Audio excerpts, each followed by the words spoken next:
पत्थर का ज़माना तो शायद फिर थोड़ा बेहतर था, क्योंकि पत्थर के ज़माने में एक तो इंसान भी, लोग भी खुद करते थे जब वो देखते थे कि यार हमारे सामने से हमारे वसाइल जा रहे हैं, या अपने सर्वाइवल के लिए वो लकड़ी काट कर जलाना, शिकार करना, ये सारे काम वो कर रहे थे। लेकिन अब क्या है, अब तो लोगों ने भी एक तो अपने लिए आवाज़ उठाना बंद कर दिया है। लोग अपनी, जाहिर है सिचुएशन बदलने के लिए तैयार हैं, और हमारे हुक्मरान तो माशाल्लाह वो तो अपनी बारी बारी खेलते हैं, जाहिर है उन्हें तो आवाम से कोई कंसर्न ही नहीं है।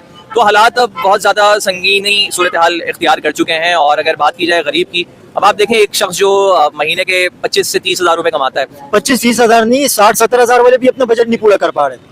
मतलब ये तो है, मतलब लाख रुपए वाले भी अपना बजट पूरा नहीं कर पा रहे। मैं तो आपको बता रहा हूँ कि एक वो जो 25 से 30 हज़ार रुपये कमा रहा है, वो क्या करता होगा?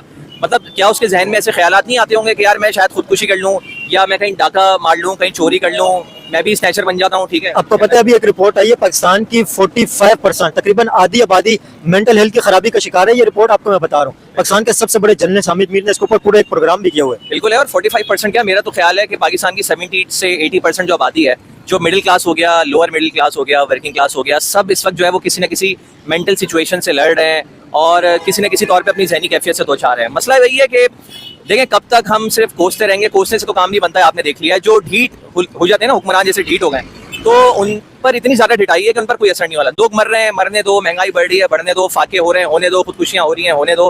भाई हमें तो अपनी अय्याशी से, हमें अपनी शाही खर्चियों से मतलब है, हमें तो इन लोगों को पीसना है और पीस के रख देना है।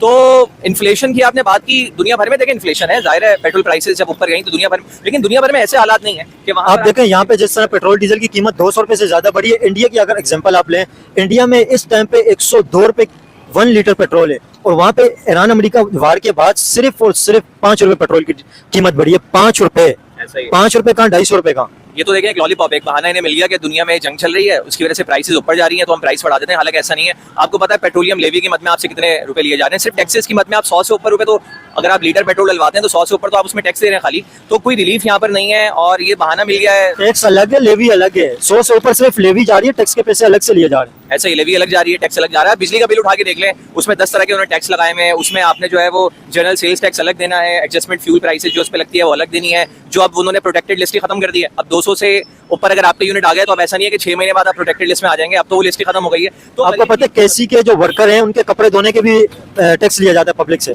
ऐसा ही है। अब आप देखें केएमसी जो अपना टैक्स लेती है, जो हर बिल के अंदर हमें 20 से 50 रुपए जो है देने पड़ते हैं, केएमसी का कहाँ काम होता है आपको नजर आ रहा है? सफाई सुथराई के मामला देख लें आप, गटर के ढक्कनों को देख लें, वो कहीं नहीं लग रहे।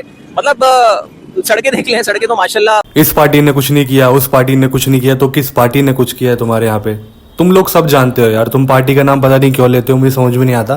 तुम लोगों को सारी रियलिटी पता पाकिस्तान की, फिर भी तुम अनजान बनने की कोशिश करते हो। तुम्हें पता नहीं है कि पार्टी नहीं चलाती देश, आर्मी चलाती है।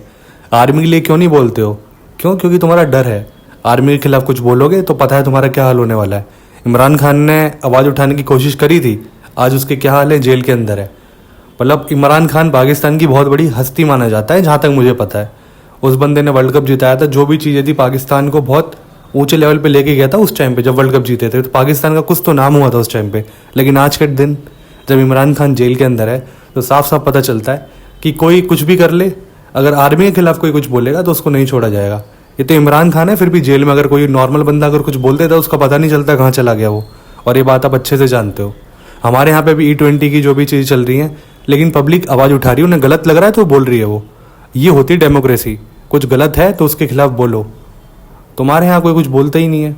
हमारे यहाँ देखो कितनी चीज़ें हो जाती हैं, जंतर मंतर अभी प्रोटेस्ट हुआ, क्या कुछ नहीं हुआ। डेमोक्रेसी इसको कहते हैं। सरकार जब नहीं सुनती तो सुनाने का फ़र्ज़ जनता का होता है, क्योंकि जनता बनाती है सरकार को, ना कि सरकार जनता को बनाती है। तो इस चीज़ को ध्यान रखिए।